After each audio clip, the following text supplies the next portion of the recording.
Hello বন্ধুরা, কেমন আছো সবাই? আজ আমরা দেখব জনপ্রিয় মার্বেল ক্যারেক্টারের উপরে তৈরি সিনেমা স্পাইডারম্যান। 2002 সালে মুক্তি পাওয়া এই অ্যাকশন ফ্যান্টাসি সিনেমার IMDb রেটিং 7.3, যেটা তৈরি করতে খরচ হয়েছিল 13 কোটি 90 লক্ষ $। আর টোটাল বক্স অফিস কালেকশন হলো 82 কোটি 50 লক্ষ $। তো গল্পটা শুরু হয় আমেরিকার একটা ছোট্ট শহর থেকে, যেখানে এই গল্পের প্রধান চরিত্র পিটার পার্কারকে দেখানো হয়।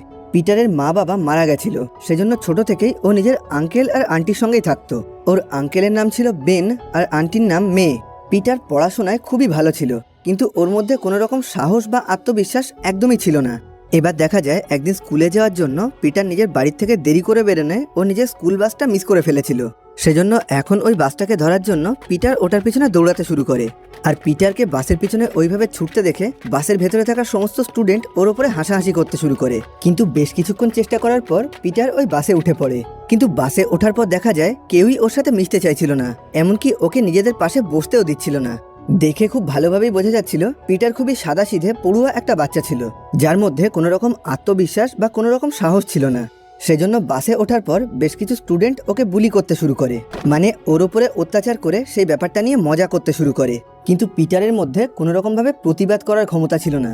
আর এই বাসের মধ্যেই ম্যারি জেন নামের একটা মেয়ে ছিল, যে পিটারের পাশের বাড়িতেই থাকতো। আর পিটার ওকে ছোটবেলা থেকেই খুবই পছন্দ করত, কিন্তু নিজের সাহস আর আত্মবিশ্বাসের অভাবে কখনোই ওকে নিজের মনের কথাটা বলে উঠতে পারেনি। এবার দেখা যায় কিছুক্ষণ পর ওই বাসের সমস্ত স্টুডেন্টকে একটা শিক্ষামূলক ভ্রমণের জন্য কলম্বিয়া ইউনিভার্সিটির বিজ্ঞান বিভাগে ঘুরতে নিয়ে আসা হয়েছে। এবার এরা সবাই ওই ইউনিভার্সিটির ভেতরে ঢোকার আগে ওখানে পিটারের বন্ধু হ্যারি অসবর্ন চলে আসে।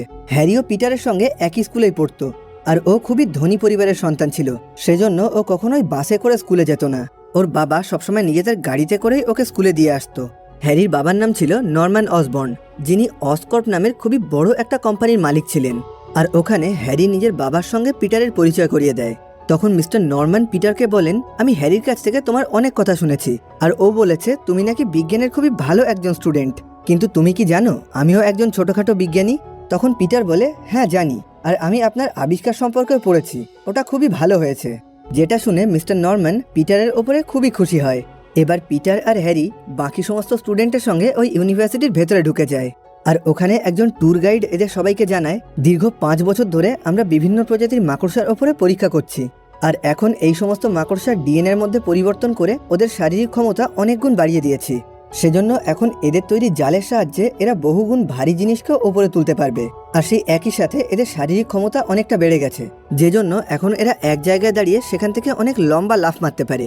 আর এদের মস্তিষ্কের সমস্ত ইন্দ্রিয় এতটাই সক্রিয় হয়ে গেছে যে এরা